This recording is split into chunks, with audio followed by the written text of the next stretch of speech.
téléspectateurs de la Glory Christ Channel, soyez bénis dans le nom de Jésus. En vous souhaitant la bienvenue dans le cadre de l'émission Glorious Power, je vous invite à ouvrir vos Bibles. Nous allons faire la lecture dans le livre de 2 Rois. 2 Rois chapitre 7, verset 1. Élisée dit, « Écoutez la parole de l'Éternel. Ainsi parle l'Éternel. Demain, à cette même heure, on aura une mesure de fleur de farine pour un cycle et 2 mesures d'orge pour un cycle à la porte de la Samarie. » Notre message aujourd'hui s'intitule « La divine providence ». La divine providence. C'est la parole que le prophète Élisée avait déclarée.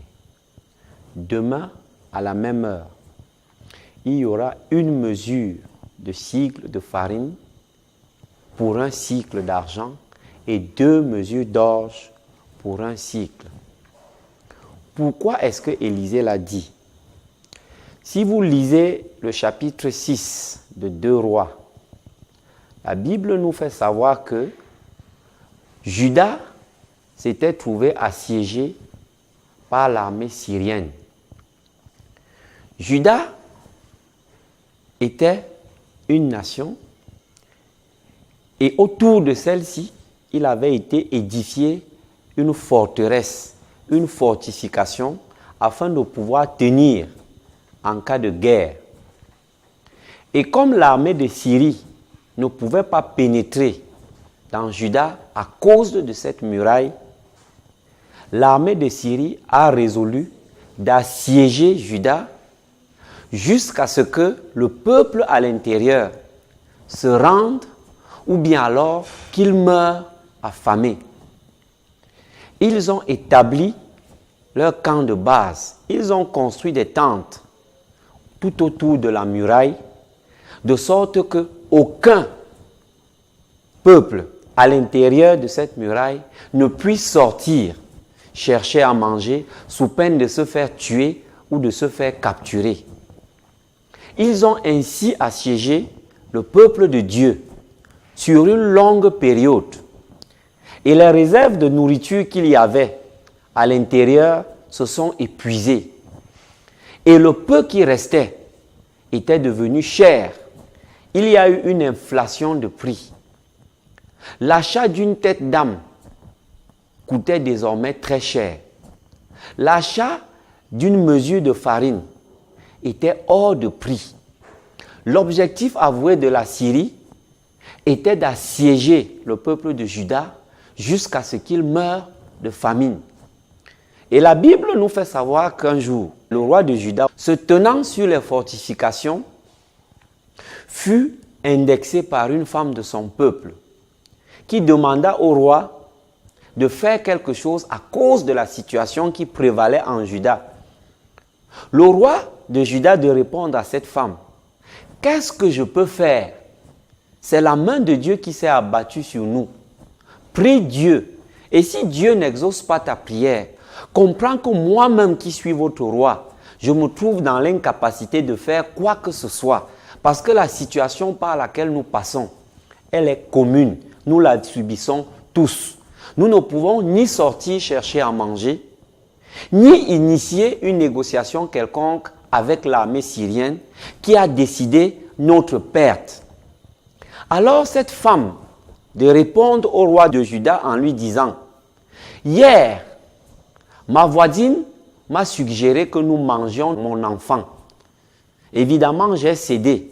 Parce qu'elle a dit en retour, nous mangerons son enfant le lendemain. Mais au moment de manger son enfant à elle, elle a refusé. » La Bible nous fait savoir que lorsque le roi a entendu cela, il a déchiré ses vêtements royaux et il s'est revêtu de cendre et il s'est revêtu de sac. C'était un signe de deuil. Le roi de Juda était scandalisé lorsqu'il a entendu l'abomination qui se perpétrait en Juda à cause de cette situation. Pouvez-vous imaginer cela, téléspectateurs de la Glory Christ Channel? La famine s'abat dans un pays au point où les hommes à l'intérieur de ce pays en sont réduits à se nourrir de la chair humaine. C'est la situation qui a prévalu en Juda. Et la Bible nous fait savoir que, sous l'effet de la colère, à l'écoute de ce qui se passait, le roi a dépêché un de ses gardes aller mettre à mort le prophète Élisée, qui était en ce lieu, parce qu'il estimait que Élisée, qui était le porte-parole de l'Éternel, n'avait pas suffisamment intercédé, n'avait pas invoqué l'Éternel, afin que cette situation changeât. La Bible nous fait savoir que le prophète Élisée était en pourparlers avec les hommes de ce peuple. Il était imperturbable. Élisée ne semblait pas ébranlé par la situation par laquelle le peuple de Samarie passait. Et la parole de Dieu me fait savoir que c'est dans la tranquillité et le repos que sera votre force. Avant que cet homme n'arrive à Élisée, Dieu l'avait déjà averti de ce que le roi avait dépêché un homme afin de le mettre à mort. Alors Élisée s'est levé et il a pris la parole. Il a dit, demain, à cette même heure, il y aura un cycle d'orge. Il y aura suffisamment à manger pour tout le monde. Téléspectateurs de la Glory Christ Channel, cela semblait invraisemblable. Pourquoi? Parce que il n'y avait pas possibilité d'effectuer une sortie en force. Il n'y avait pas possibilité de s'opposer à l'armée de Syrie, qui était en tout point supérieure au peuple qui était assiégé depuis fort longtemps et qui était affaibli à cause de la famine. Mais le prophète de l'Éternel a déclaré, à la même heure, il y aura à manger, il y aura à boire suffisamment pour tout le monde. Et la Bible fait savoir que il y a un soldat qui s'est levé pour dire, même si Dieu ouvre les cieux, quand bien même les cieux seraient ouverts, une telle chose ne pourrait pas arriver. Et Élisée de se tourner vers ce soldat pour lui dire, cela arrivera, mais tu ne seras pas bénéficiaire de la bénédiction de l'Éternel. Téléspectateurs de la Glory Christ Channel, qui dit une chose et elle s'accomplit si l'Éternel ne l'a dit? Dieu est Dieu pourquoi? Parce qu'il dit une chose et la chose s'accomplit. Il n'est pas un homme pour mentir, ni un fils d'homme pour se repentir. Dieu fait ce qu'il dit et il dit ce qu'il fait. Peu importe le doute, peu importe l'incrédulité des hommes, ce Dieu est plus que capable. N'est-ce pas ce Dieu qui avait multiplié 5 pains et 2 poissons afin de nourrir 5000 hommes? N'est-ce pas ce Dieu, lorsqu'il avait demandé à Moïse d'étendre le bâton, qui avait fendu la mer en deux? N'est-ce pas ce Dieu, lorsque le peuple d'Israël traversait le désert et qui avait crié à lui, avait fait tomber une pluie de cailles? N'est-ce pas ce Dieu qui avait fait pleuvoir la manne du ciel? Si ce Dieu l'a fait, si ce Dieu l'a fait pour le peuple d'Israël à la même période, il peut aussi le faire dans ta vie. Ce Dieu est plus que capable. Ce Dieu qui a dit, je suis le même hier, aujourd'hui et éternellement. Tu te poses des questions aujourd'hui parce que tu t'es levé le matin, tu n'as pas mangé. Tu t'es levé ce matin, tu as regardé tes enfants. Il n'y a pas possibilité pour toi d'acheter un morceau de pain, d'acheter un carreau de sucre pour nourrir tes enfants. Il dit dans sa parole, s'il a nourri les oiseaux du ciel, combien de fois l'homme qu'il a fait à son image et à sa ressemblance? Tu t'es peut-être couché hier affamé, mais la journée d'hier ne sera pas la même que celle de demain. Il dit dans sa parole qu'il renouvelle ses faveurs et ses grâces de jour en jour. Le prophète Élisée s'est levé. La situation, c'était le péril. C'était la mort assurée de suite de famine. Mais Élisée s'est levé sur la parole de l'homme de Dieu. Il a déclaré, demain, à la même heure, il y aura à manger et à boire pour tout le monde.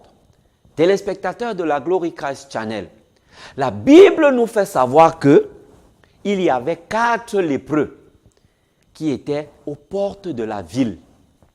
Ces 4 lépreux, à cause de leur impureté, à cause de la lèpre, avaient été expulsés de la ville. À cause de la maladie dont ils souffraient, selon la loi de Moïse, ces lépreux-là devaient rester éloignés du peuple. Et pour s'assurer de la distance entre ces lépreux et le peuple qui était dans la ville, on leur avait mis des grelots aux pieds, de sorte qu'à chacun de leurs mouvements, que le bruit de ces grelots-là permette d'évaluer qu'ils sont à bonne distance. Téléspectateurs de la Glory Christ Channel, Dieu est plus que capable. La parole de Dieu nous fait savoir que vers le milieu de la nuit, Dieu a fait entendre au milieu de l'armée syrienne qui avait assiégé le peuple un bruit de chars et un bruit de chevaux. Ces bruits-là ont eu pour vertu de mettre en fuite l'armée syrienne. Dieu leur a fait croire que le peuple de Samarie avait demandé du secours à l'armée d'Égypte. Ayant pris peur, le roi de Syrie et son armée ont pris fuite, laissant dans leur tente assez d'argent, assez d'or et assez de nourriture. Les 4 lépreux qui étaient aux portes de la ville se sont dit, notre sort est scellé. Si nous rentrons dans la ville, nous serons chassés. Si nous restons aux portes de la ville, nous mourrons de faim. Alors il est souhaitable pour nous d'aller dans le camp syrien et de subir le sort qu'ils vont nous réserver. Téléspectateurs de la Glory Christ Channel, ces 4 lépreux qui ont été divinement avertis se sont introduits dans le camp syrien. Et quelle n'a pas été leur surprise de se rendre compte que ce camp avait été déserté par l'armée syrienne. Ils ont déserté et ils ont laissé de l'or, ils ont laissé de l'argent, ils ont laissé à manger et à boire. De sorte que la parole de l'homme de Dieu qui avait été prononcée, à savoir que le lendemain, à la même heure, il y aura à manger, il y aura à boire en abondance pour tout le monde. Ces 4 lépreux se sont d'abord servis. Parce que l'on dit, la bonne charité commence par soi-même. Après, ils se sont dit, aujourd'hui est un jour de fête. Aujourd'hui est un jour de joie. Nous ne pouvons pas partager cette joie seuls. Nous devons rentrer dans la ville, annoncer qu'il y a suffisamment à manger et à boire pour tout le monde. Je veux croire que la situation de ces 4 lépreux est celle de plusieurs parmi vous. Oui, plusieurs parmi vous avaient été marginalisés. Plusieurs parmi vous avaient été mis de côté. Plusieurs parmi vous, on a estimé que vous n'êtes d'aucune aide, vous n'êtes d'aucun apport dans vos familles respectives. Chaque fois que des réunions se tiennent, à l'occasion d'un mariage qui se prépare, chaque fois qu'il faut prendre la parole, on estime que vous n'avez pas assez de poids au plan financier pour intervenir. Alors on vous a mis de côté. Mes téléspectateurs de la Glory Christ Channel, je veux déclarer dans vos vies, la parole de Dieu déclare, la pierre qu'ils ont rejetée est devenue la principale de l'angle. Toi qu'on a rejeté, toi qu'on a abandonné, tu es celui-là dont Dieu va se servir pour annoncer la bonne nouvelle. Tu es celui-là que Dieu va bénir afin d'être, au lieu du marginalisé, au lieu du rejeté, le secoureur de la destinée de ta famille. Là où on a dit que tu n'as aucune valeur, Dieu va te donner de la valeur. Là où on a estimé que tu ne comptes pas, désormais les décisions seront prises après qu'on t'ait consulté. Ces 4 lépreux qui avaient été mis hors de la ville sont ceux-là même qui sont rentrés dans la ville, annoncer que il y a suffisamment à manger, il y a suffisamment à boire pour tout le monde. Ils sont rentrés dans la ville et on ne leur a pas accordé du crédit. On a plutôt envoyé quelques personnes pour se rendre compte de la véracité de leurs affirmations.